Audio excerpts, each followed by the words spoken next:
A lo largo de la historia han surgido varias teorías para explicar de cómo se formaron o desplazaron los continentes.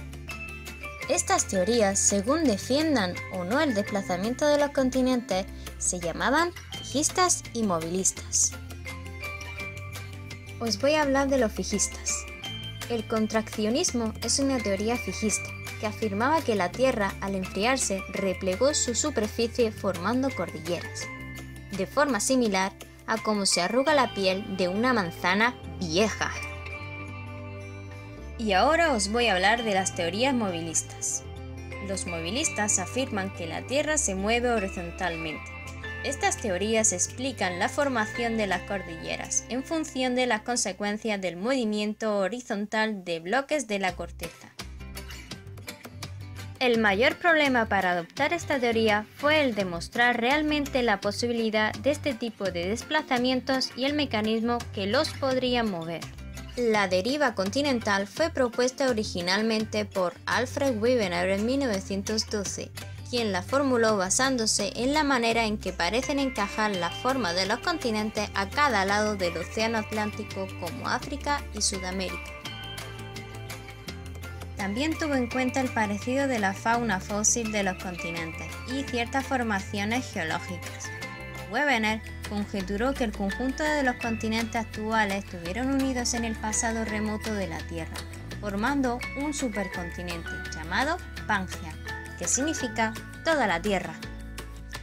El planteamiento de Wegener fue descartado por la mayoría de sus compañeros, ya que su teoría carecía de un mecanismo para explicar la deriva de los continentes. En su tesis, propuso que los continentes se desplazaban sobre otra capa más densa de la Tierra, que formaban los fondos oceánicos y se prolongaban bajo ellos. A pesar de que sus compañeros le negaran sus teorías, él siguió investigando, haciendo pruebas de la deriva continental. Wegener reunió todos los continentes en Pangea, descubrió que existían cordilleras con la misma edad y misma clase de rocas en distintos continentes que, según él, habían estado unidos. Su segunda prueba fue la paleontología. Descubrió que en distintos continentes alejados mediante océano encontró fósiles de la misma especie, es decir, habitaron ambos lugares durante el periodo de su existencia. Y lo que es más, entre estos organismos se encontraban algunos terrestres, como reptiles o plantas, incapaces de haber atravesado océanos, por los que dedujo que durante el periodo de vida de esta especie, Pangea había existido. Su tercera prueba fue la paleoclimática. El científico alemán descubrió que existían zonas en la Tierra cuyos climas actuales no coincidían con lo que estuvieron en el pasado. Así, zonas actualmente cálidas estuvieron cubiertas de hielo en el pasado, como India y Australia, mientras que en esta época el norte de América y Europa eran bosques muy cálidos.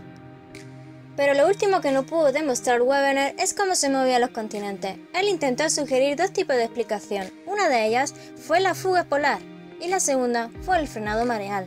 Ninguno de estos dos esfuerzos era suficiente. Wegener presentó tal idea solo como tentativa de explicación, pues afirmó que la cuestión de cuáles fuerzas habrían podido causar esos desplazamientos.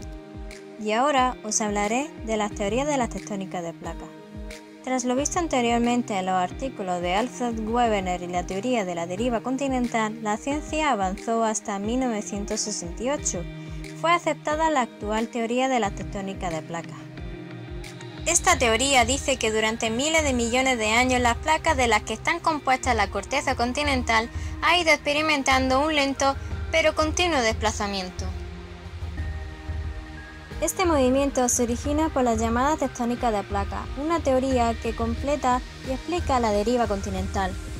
Según la teoría de las tectónicas de placas, la corteza terrestre está compuesta al menos por una docena de placas rígidas que se mueven a su aire. Estos bloques descansan sobre una capa de roca caliente y flexible, llamada astenosfera, que fluye lentamente a modo de alquitrán caliente. El movimiento del material espeso y fundido de la astenosfera fuerza a las placas superiores a moverse y a hundirse o levantarse. Para comprenderlo mejor, debes saber que la Tierra tiene varias capas. En su interior, el núcleo es la capa más profunda y central de la Tierra, y está compuesto fundamentalmente por hierro y níquel. En el núcleo se genera el campo magnético terrestre. Posee altas temperaturas que rodean los 6000 grados centígrados. Sobre el núcleo está el manto. Es el 85% del volumen de la Tierra y tiene un espesor de 2900 kilómetros. Su temperatura llega a los 800 grados cuando está más cerca de la superficie y alcanza unos 3000 grados cuando se está cerca del núcleo. Sobre el manto se encuentra la corteza terrestre. Es la capa más externa y delgada. Ocupa tan solo un 1% total del volumen de la Tierra. Debido a la diferencia de temperatura entre el núcleo y la corteza terrestre, se producen las corrientes de convección a lo largo de todo el manto. Y ahora hablaremos con mayor detalle de las corrientes de convección. El calor generado en el núcleo asciende hasta el manto, que es más frío a medida que el manto se calienta, pasa del material que lo conforma. Se vuelve más ligero, lo que se mueve hacia arriba hasta llegar a la superficie. Aquí empieza a enfriarse y cuando estos materiales se enfrían se vuelven más densos y pesados, por lo que se hunde hacia el interior. Allí se calienta de nuevo y vuelve a ascender otra vez. A esta circulación de material caliente y frío se les llama corrientes de convección. Y eso es el proceso continuo que produjo las fracturas que derivaron a la formación de los continentes y hacen que las placas de la corteza terrestre se muevan, produciendo así el desplazamiento de los continentes. Los límites de placas. Límites divergentes. Son zonas de separación de placas litosféricas y en ellos se genera nueva litosfera oceánica y por eso también los llamamos bordes constructivos. Los límites divergentes coinciden con dos zonas, las dorsales oceánicas y los valles de rift. La parte central de la dorsal está hundida y forma un surco lleno de fracturas, denominado rift, por el que asciende magma desde el manto, produciendo una actividad volcánica lenta pero constante. El magma, que asciende por las dorsales, va formando una nueva litosfera oceánica que empuja a la que existe a ambos lados de la dorsal, a razón de varios centímetros por año. Límites convergentes. Son zonas donde las placas se aproximan y se empujan, y por tanto en ellos se destruyen litosferas oceánicas. Por eso también los llamamos bordes destructivos. Se sitúan generalmente cerca de los bordes de los continentes y coinciden con dos zonas geológicas, zonas de subducción y zonas de abducción. Como ya hemos visto en las dorsales, se crean litosferas oceánicas y dado que la superficie total de la Tierra se mantiene constante, debe haber otra zona, donde esa litosfera se destruye. Estas áreas son las llamadas zonas de subducción. En estas regiones, una placa oceánica más densa se introduce por debajo de la otra, oceánica o continental. A medida que la placa oceánica va descendiendo, se va calentando y fundiendo y sus materiales se incorporan al manto. Las zonas de subducción coinciden con fosas marinas de mucha profundidad, como la de Chile, Filipinas y Mariana. En estas zonas se producen numerosos terremotos, debido a los enormes empujes y roces que sufren las placas descendentes. Como las placas descendentes se funden, se forman magma, que asciende a la superficie por ser muy ligero y dan lugar a la aparición de volcanes. Además de estos fenómenos, también forman arcos de islas. Los arcos de islas se forman cuando una placa oceánica se hunde bajo otra placa oceánica. Está formado por una cadena de islas volcánicas dispuestas en forma de arco de circunferencia, que queda bordeado por una fosa.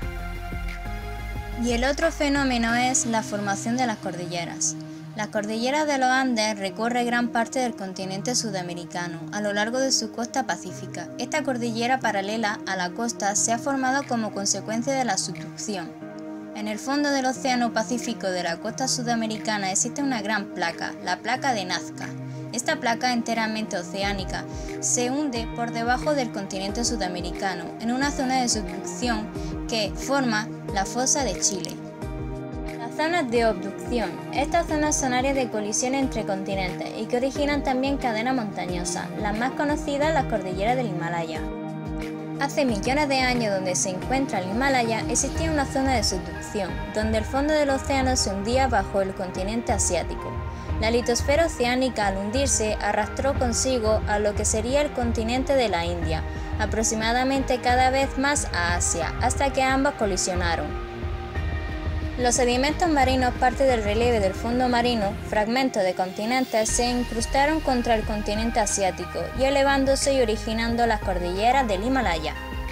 Límites transformantes. Los límites transformantes son lugares donde no crean ni destruyen litosfera, es decir, son límites neutros y por ello se llaman bordes pasivos. En estas zonas las placas se deslizan lateralmente una respecto a otra. El desplazamiento puede ser de centenares o incluso de miles de kilómetros. Estas fracturas o fallas transformantes se encuentran generalmente cortando cada 50 o 100 kilómetros, desplazando las dorsales oceánicas. En ocasiones, las fallas transformantes pueden conectar dorsales y zonas de subducción, como la falla de San Andrés, en California. Esta zona es de una gran actividad sísmica. Debido al rozamiento de las placas, los materiales se deforman y se van acumulando tensión y al producirse el terremoto se libera la tensión acumulada y las rocas se mueven bruscamente, deslizándose una respecto a otra, hasta alcanzar una nueva posición de equilibrio. Los terremotos que se producen en estas zonas son superficiales y sus hipocentros se localizan a menos de 25 kilómetros de profundidad.